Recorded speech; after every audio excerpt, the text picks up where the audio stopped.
Hey, it's Olla Jongerius. How are we doing? Hi, it's nice to Hopefully, hear. I've pronounced that almost correctly. I don't know. You do get a good job, probably even better than I do. half a good job for an Englishman. What are we going to talk about? Because I think we had a publishing synchronicity in September.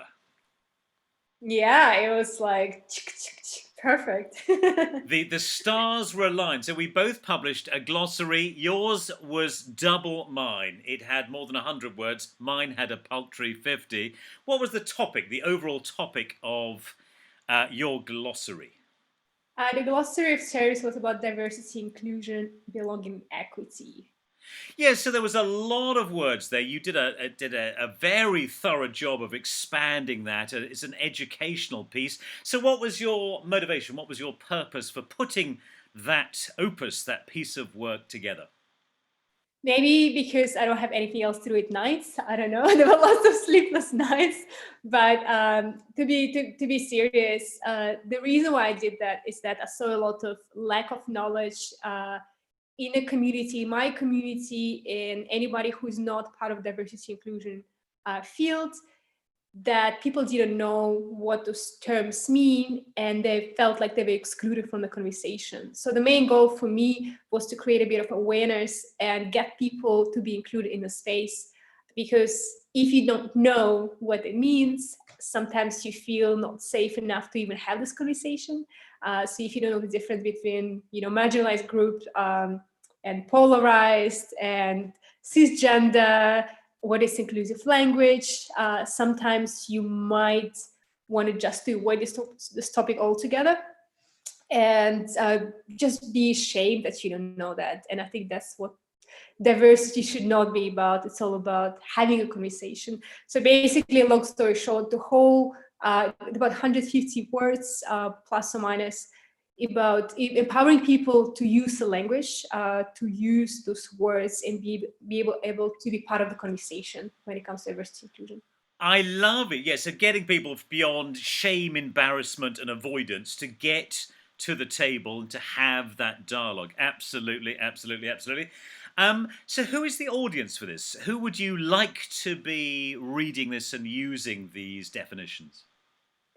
As the first step for me was basically my community of learning and development professionals and anybody who's in my audience in Berlin.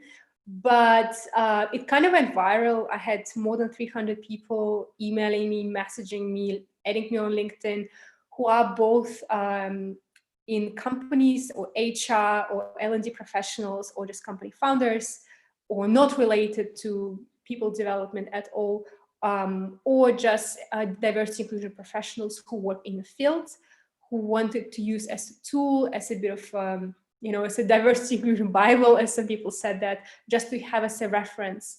But in general, it's for anyone who wants to know, so somebody who wants to know more about the fields and wants to know more how to use these words. So especially if people who are not in the field don't really know what it all means, because with the current events of 2020, what you're facing now, the topic of diversity inclusion, it's more vocal than ever. And I never seen people talk about diversity inclusion as much as it is. So it's unfair of us, from us, diversity inclusion experts, to assume that everybody knows what all different words mean. So it is kind of empowerment, because everybody talks about diversity inclusion, but not many people actually know what it means. So anyone who is interested, basically. Yeah, so there's an irony. So the topic is inclusion and people are feeling excluded. So there's an irony. Also, I loved your idea. I say I like the idea if we level up the education, we need 1 billion people to know these terms to be able to use them.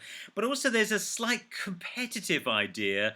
Do you know what a cisgendered male is? Ha! No? Well, I do. And you're thinking, oh, this is really not where we're going. By the way, in terms of the professional community of human resources, were there some surprises? Did people go, there's 150 phrases, I knew 149? Or were there some significant gaps? What do you think? I think there were some significant gaps from what I've seen. from feedback that I received. One challenge when it comes to creating a dictionary like that, a glossary of terms like this, is that I was very open when I posted it and said, please give me feedback because I might not know everything. Let's use the knowledge of a community. You all in my community are all experts. I received a lot of feedback from people, and some people said, I think this term is used correctly in this context. Another term is used differently in other contexts. So there is a bit of difference in US and in Europe how those terms are used. So simple examples like BIPOC. Some people might not like when it's used. So it's a very delicate topic, right? So there were a lot of conversation about it. Some people did not agree with some terms. Some people said, oh yeah, this is 100% correct. But a lot of people said, I didn't know a lot of terms, or I didn't know how to use it in this particular sentence, for example. Yeah. Now, that's interesting. Yeah, so different context in different land. To me, it was quite interesting. I mean, in my own thing, I'd had the two versions of safe space, which meant the opposite. And then Jord clarified it quite nicely. So one of the safe space you had labeled brave space. And I thought that's quite a nice reframe of that. And that differentiates the two safe spaces very clearly. So there was a bit of filling in, which was very powerful.